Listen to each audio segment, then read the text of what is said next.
네, 안녕하십니까. 저희 지금부터 관세평가에 대해서 한번 알아보는 시간을 가져보겠습니다. 여러분들 1차 공부하실 때 관세법 강의 많이 들으셨죠? 이제 공부 많이 하셨을 텐데, 사실 관세평가라는 게 이제 독립된 과목으로 나온 지 이제 좀 몇 년이 됐습니다. 사실은 관세법 안에서 있었던 몇 가지 법 조항들이 평가라는 하나의 새로운 과목을 이뤘을 때는 참 많은 사람들이 참 혼란이 있었죠. 왜냐?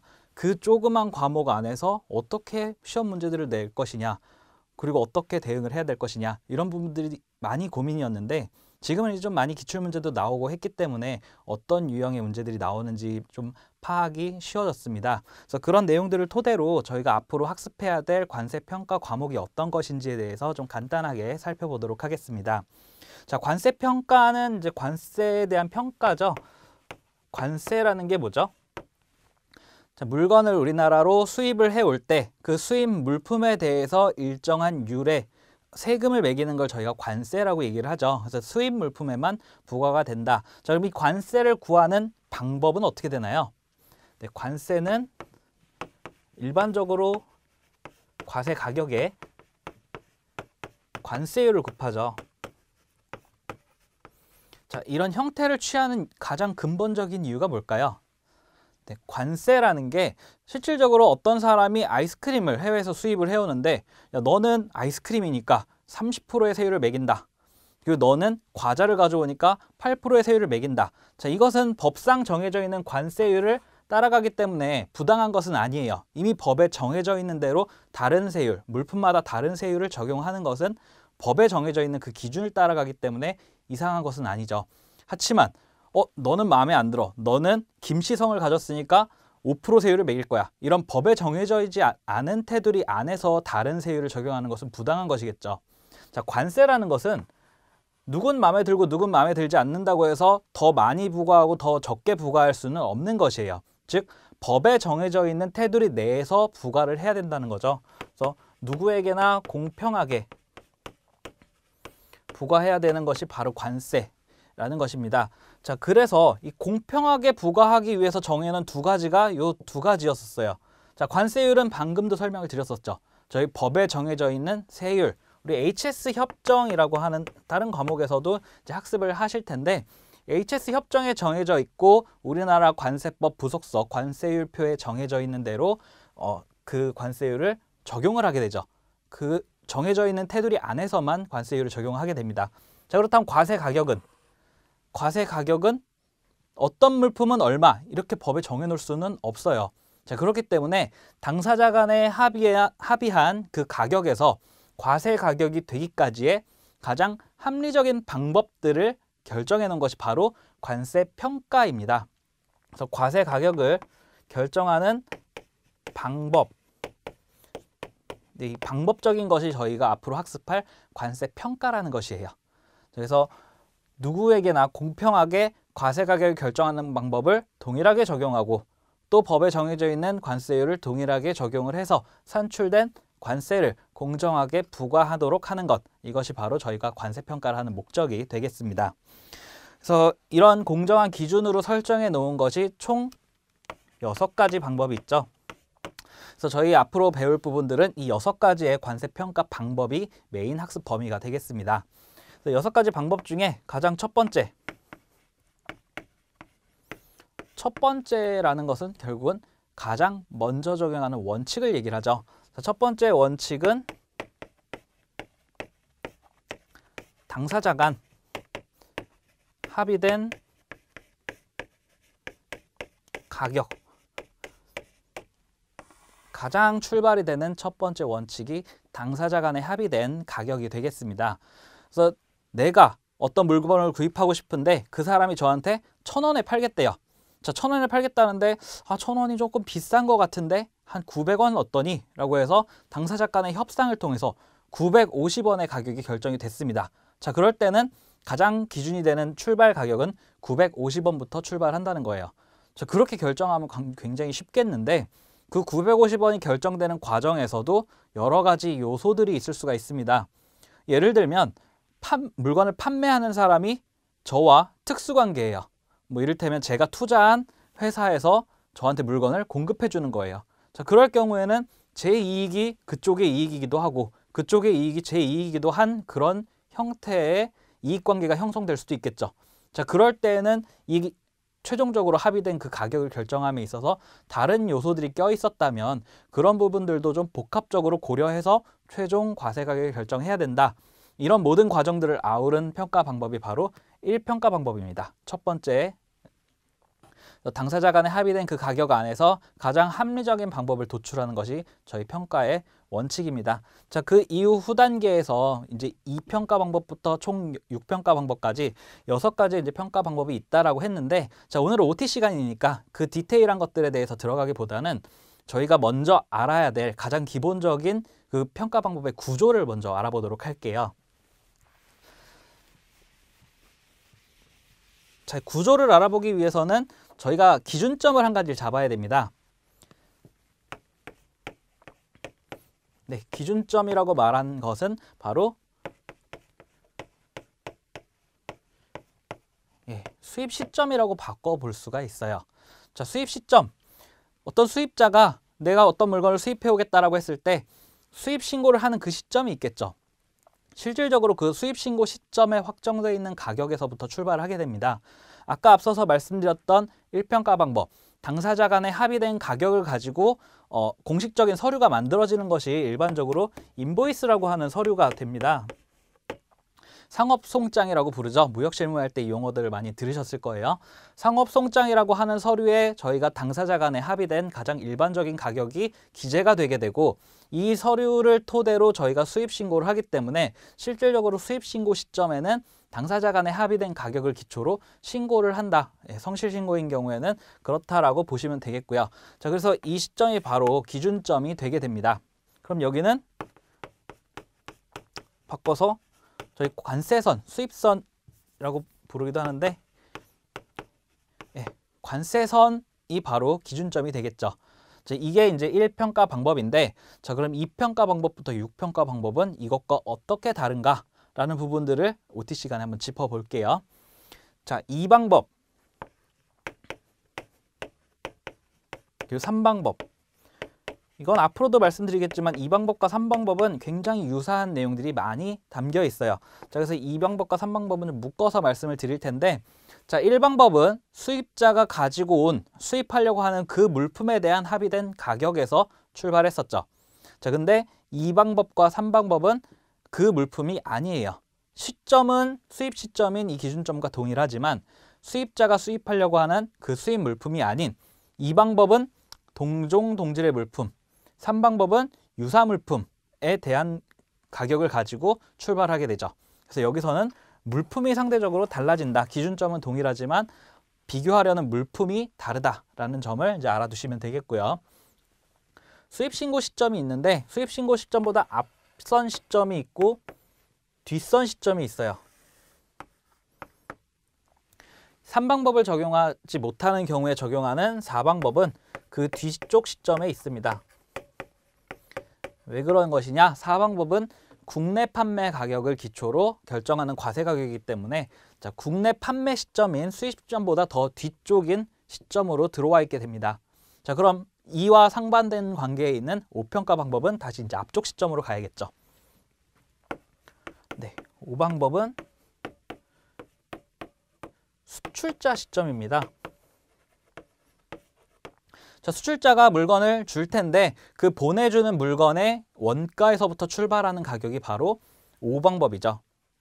그래서 5방법과 기준점 그리고 4방법은 이 상반관계에 있는 두 가지 방법 사이에 기준점을 두고 있다는 점을 보시면 되겠어요. 자, 이런 기본적인 구조를 가지고 있고, 자, 이 모든 평가 방법을 다 적용을 했는데 도저히 못 구하겠다. 자, 그럴 때는 관세평가를 포기하는 것이 아니라 그럼에도 불구하고 이 안에서 원칙에 어긋나지 않는 범주 안에서 우리는 과세 가격을 결정하기 위한 방법을 찾아내야죠. 자, 그래서 합리적인 결정 방법인 6방법을 이런 구조와는 좀 별개로 예외적으로 만들어 놓은 것이에요. 그래서 6방법 같은 경우에는 앞서서 언급했었던 어떤 원칙보다는 조금 더 많은 것들을 수용할 수 있는 좀 융통성 있는 방법들을 제시를 하고 있습니다. 예를 들면 적용하는 제한 기간을 좀 늘려준다든지, 또는 어떤 용어를 해석하는 데 있어서 좀 더 탄력적으로 범위를 넓게 해석해 준다든지 하는 기준들을 6방법에서는 가지고 있습니다. 자, 그리고 여기서 한 가지 더 짚고 넘어가야 될 게, 자, 5방법 같은 경우에는 이제 수출자가 판매하는 가격을 기초로 기준점으로 오는 가격이죠. 왜냐? 수출자에서 원가에서부터 출발한다 그랬죠. 자, 그러면 우리 기준점까지 따라와야죠. 이 가격과 비슷하게 만들어서 과세 가격 결정을 해야 원칙에 가장 근접한 가격 결정이 되겠죠. 자, 그렇기 때문에 여기까지 오는 가격들을 더해줘야죠. 자, 반대로 4방법 같은 경우에는 어떤가요? 국내 판매 가격할 때 여러 가지 가격들이 들어가 있을 텐데 다시 수입 신고 시점으로 이 가격을 돌려놔야겠죠. 그래서 다시 돌아오는 가격에서는 그 가격들을 빼줘야 됩니다. 자, 그래서 5방법에서는 우리가 5방법 수출자가 판매하는 그 원가에서 더해야 되는 가격들에 대해서 학습을 할 거고, 자, 그리고 4방법 같은 경우에는 국내 판매 가격을 결정하는 방법부터 국내 판매 가격 단위가 결정이 됐다면 수입 신조금으로 돌아올 때 차감되는 공제 요소들이 어떤 것들이 있는지, 자, 이런 것들을 같이 이제 학습을 하도록 할 거예요. 여기서 이제 가장 대표적으로 들어가는 것들이 운임과 보험료, 그리고 이윤 일반 경비 같은 것들의 개념이 들어가게 됩니다. 뭐 디테일한 설명들은 이제 각각의 챕터 학습 때 말씀을 드릴 거고요. 뭐 상식적으로 생각해 보면은 알 수 있죠. 우리 무역이라는 건 국제 이동을 수반한다라는 것들을 앞서서 학습을 하셨을 거예요. 그래서 5방법 수출자한테서부터 수입선 우리나라까지 들어올 때는 기본적인 운송료와 보험료가 들어가겠죠. 물론 보험료는 드는 경우에만 해당이 될 거고요. 자, 반대로 우리나라에 물건을 들여왔을 때 국내에 판매하기 위해서는 판매 장소까지 또 이동을 시켜줘야겠죠. 물론 국내 보험도 안 들 수도 있어요. 근데 운임은 불가피하게 발생을 하는 부분이겠죠. 자, 그래서 발생한 그런 부분들은 이제 빼줘서 수입 신고 시점으로 돌아가는 것들이죠. 그래서 이런 기본적인 구조를 좀 이해한 상태에서 각각의 세부적인 사항들을 학습을 하실 경우엔 좀 더 이해가 쉬우실 것이라고 믿고 있습니다. 자, 이러한 방법들을 이제 저희가 학습을 해야 되는데, 자, 그럼 어떤 범주들을 어떤 순서에 의해서 학습을 해야 되느냐라는 부분들도 조금 짚고 넘어갈게요. 저희 관세평가라는 게 관세법에 있는 법조항을 기초로 만들어졌다라고 했어요. 그렇기 때문에 저희가 법을 학습할 때에도 역시 관세법 조항에서부터 출발하죠. 관세법 제30조부터 35조까지 언급되어 있는 내용들이 있고요. 그리고 법에 더불어서 그런 것들을 다루고 있는 관세법 시행령, 그리고 시행규칙, 이 세 가지는 이제 기본적으로 관세법 학습할 때도 했었던 부분이죠. 자, 이 세 가지와 더불어서 고시가 있습니다. 과세가격 결정 방법에 대한 고시, 고시까지도 이제 저희가 학습을 해야 되는 법적인 범주가 되겠습니다. 자, 이런 기본적인 법 체계를 이제 이해를 하셨다면은, 자, 여기에 추가해서 해야 되는 게 관세평가 협정이죠.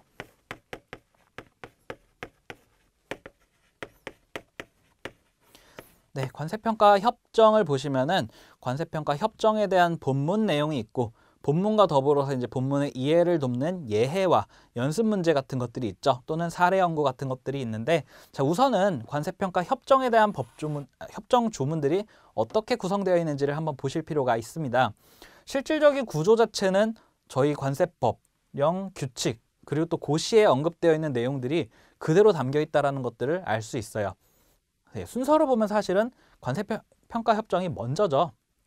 평가협정이 정해지고 저희가 가트 가입을 하면서 WTO에 가입을 하면서 관세평가협정을 받아들이고 이를 수용해서 관세 법제화시킨 게 저희 나라 관세법상의 관세평가 법조문들이죠. 자, 그렇기 때문에 평가협정과 우리나라 관세법에 대한 부분들의 학습, 선행이 이루어지면 되겠습니다. 자, 그리고 이제 여기에 추가해서 아까 말씀드렸던 예해, 사례 연구,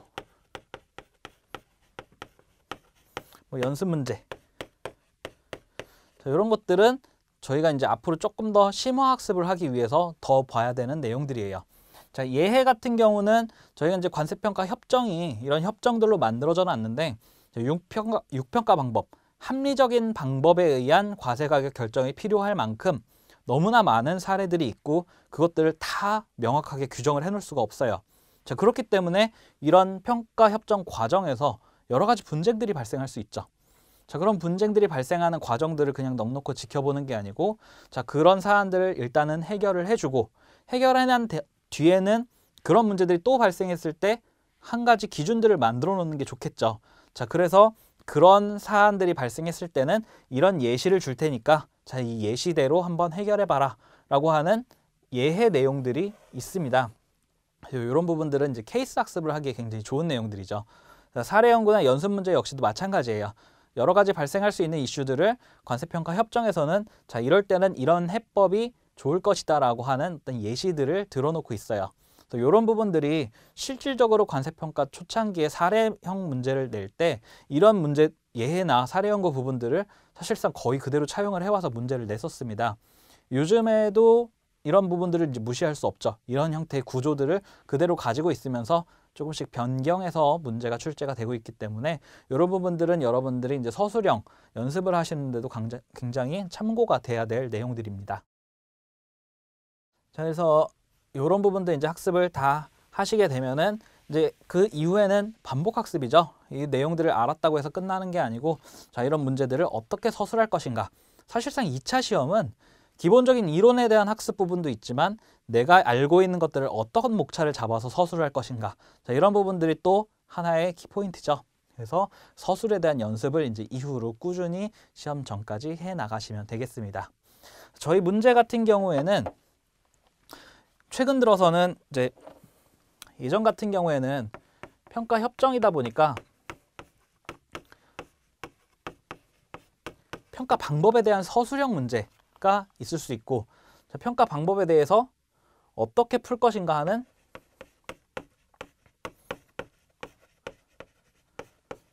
연산을 필요로 하는 사례형 문제가 출제가 됐었습니다. 근데 지금 형태는 이제 평가 단순 서술 형태. 자, 이런 문제는 실질적으로 지금은 5%도 채 나오지 않아요. 지금은 대부분 95% 이상이 이런 사례형 문제로 출제가 된다라는 점. 자, 이런 점으로 미루어 봐서도 이제 여러분들이 단순히 이제 법조문을 외우는 것만으로 끝날 게 아니고 여러 가지 케이스들을 학습해 나가야 된다라고 학습 범위를 좀 조정해 하셔야 되는 하나의 이유이기도 합니다. 그래서 이런 사례형 문제들을 이제 잘 다뤄보면서 여러분들이 좀 풍부한 서술을 할 수 있도록 연습하시는 게 굉장히 중요하다고 보시면 되겠습니다. 자, 이때까지 이제 저희 관세가 어떤 것인지, 그리고 관세에 대한 기준점, 관세평가를 위한 기준점이 어디에 있는지, 그리고 우리가 앞으로 학습해야 될 관세평가 방법이 그 기준점을 통해서 앞에 있고 뒤에 있고 또 어떤 방법들로 다시 기준점으로 모여들어서 평가를 해야 되는지라는 부분들의 가장 기본적인 구조들을 한번 살펴봤습니다. 저희 이후에 들어가는 이제 본문에서부터는 이제 관세평가 협정이 어떤 식으로 이루어졌는지, 관세평가에 대한 영역부터 출발을 해서 관세평가 1방법부터 6방법까지 순차적으로 어떤 내용에 대한 관세평가를 해야 되는지 좀 더 자세하게 다뤄보도록 하겠습니다.